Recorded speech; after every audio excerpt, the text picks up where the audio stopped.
Kak Feby. Dalam kesempatan kali ini, Harian Surya dan juga Tribun Jatim Network menggelar Hybrid Talk Show sekaligus penyerahan award untuk memperingati HUT ke-33 Harian Surya dengan mengambil tema akselerasi pemulihan ekonomi di kawasan Timur, Jawa Timur. Pemberian penghargaan dan Hybrid Talk Show yang digagas oleh Harian Surya dan Tribun Jatim Network tujuannya adalah untuk memberikan apresiasi dan penghargaan pada para kepala daerah yang berhasil mencatatkan pertumbuhan ekonomi dan menjaga inflasi secara baik dan signifikan pasca pandemi COVID-19.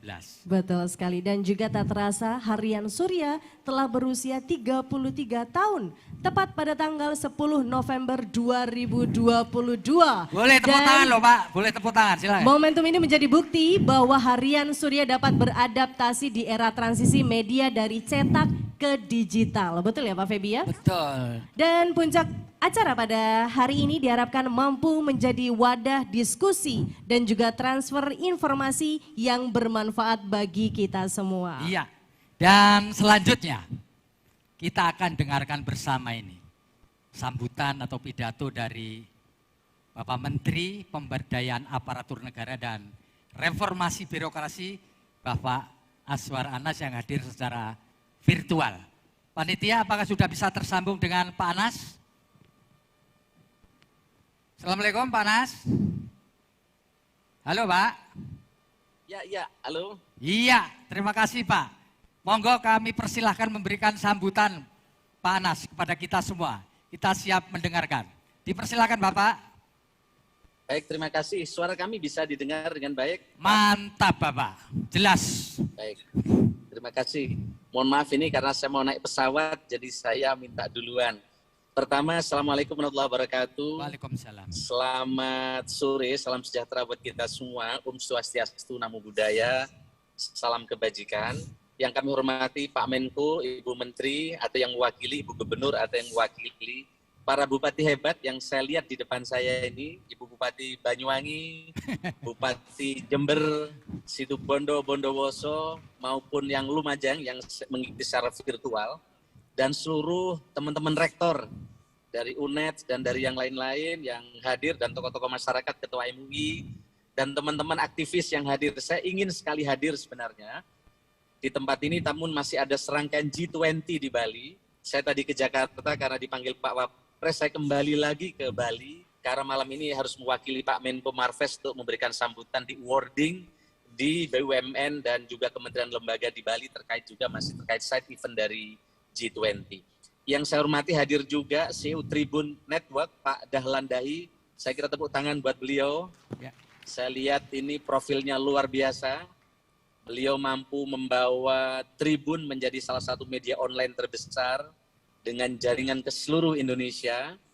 Dan Tribun Network ini adalah salah satu jaringan media terbesar dan terdepan di Indonesia saat ini. Dan ada di mana-mana. Selamat ini Pak CEO ya. Dan saya kira ini hebat, di mana setiap provinsi sudah ada, bahkan nyaris di tiap klaster kota atau disebut keresidenan itu sudah ada. Saya kira ini tidak mudah bertahan di tengah era digital seperti sekarang ini. Tentu ini karena inovasi dan terobosan yang dilakukan oleh CEO Tribun Network ini luar biasa, termasuk saya kira ini bagian dari inovasi kenapa harus meluncurkan CEO Tribun Timur. Tribun Timur saya kira ini luar biasa. Sekali lagi tepuk tangan Tribun buat Jatim apa Timur, namanya? Pak Menteri. Tribun Jatim Timur, coba. Iya. Sudah Jatim masih ada Timur. Iya hebat. Betul Pak, luar Iya. biasa nih nama ini. Nah Pak sekalian, singkat saja, saya ini baru dipilih oleh Presiden menjadi pemain pengganti saya ini. Jadi bukan pemain tetap. Pemain pengganti yang waktunya pendek harus memasukkan banyak bola. Sementara PR di negeri ini cukup banyak. Salah satunya membenahi SDM aparatur sipil. Membenahi SDM aparatur sipil ini nggak mudah. Ya. Jumlahnya 42 juta orang. Belum problem honorer di depan mata saya hari ini. Mestinya PR-nya 2018 tinggal 400.000. Kemarin kita data ternyata bukan 400.000 yang terdata, tapi hampir 2 juta. Ya. Bayangkan ini. Nah, tentu ini menjadi bagian yang menjadi PR kami. Nah, Bapak sekalian saya hormati, tentu media seperti Tribun Jatim ini ke depan sangat penting untuk mendorong agar inovasi dan pelayanan publik ini terus tercipta. Dan awarding hari ini saya kira Pak CEO, saya kira ini termasuk bagian dari upaya Tribun mendorong agar para kepala daerah bekerja keras, berinovasi terkait dengan target-target prioritas pemerintah. Oleh karena itu, Bapak sekalian, kami mengambil tema bergerak untuk reformasi birokrasi berdampak. Bapak Presiden memanggil saya waktu itu, Pak Anas, tolong birokrasi ini jangan bulet, kata beliau. Jadi saya suka dengan 3 poin ini yang sering saya paparkan. Pertama, kata beliau, birokrasi ini harus berdampak. Kadang kita ini sibuk, dampaknya nggak ada. Nah, saya ditelepon oleh KL, minta Pak Anas, coba nilai RB-nya kami dinaikkan. Untuk apa? Supaya tukinnya naik. Nah, kalau RB dimanai dengan meningkatkan tukin, maka ke depan RB ini tidak berdampak, kecuali menaikkan tukinnya ASN. Maka nomor 1 harus berdampak, kata beliau. Yang kedua, birokrasi ini bukan tumpukan kertas. Maka harus berubah, karena di luar kita sekarang berubah luar biasa. Yang berikutnya adalah birokrasi harus lincah dan cepat. Tentu tantangan Pak Bupati, Ibu Bupati hari ini berbeda ketika saya menjadi Bupati. Sekarang jauh lebih complicated, apalagi pasca COVID ini. Maka selamat kepada Pak Bupati dan Ibu Bupati yang hari ini mendapatkan penghargaan pada kesempatan ini. Kalau kita lihat Pak CEO dan teman-teman, kinerja ekonomi kita relatif baik. Maka presidensi G20 Pak Jokowi cukup berwibawa karena angka-angkanya memang sangat baik. Termasuk keuangan kita ini relatif berkinerja terbaik di Asia. Ini kalau dibandingkan misalnya dengan nilai tukar di Cina terhadap dolar dan seterusnya dan seterusnya.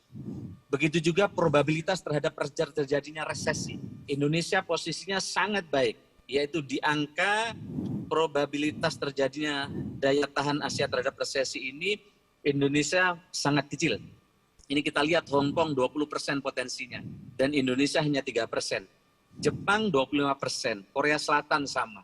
Dan kita bersyukur ini berkat kerja keras para bupati, teman-teman TNI, Polri, Pak Kapolres, Pak Dandim dan seluruhnya, termasuk media cetak, kampus dan teman-teman yang bersama-sama mengerjakan ini sehingga hasilnya cukup oke.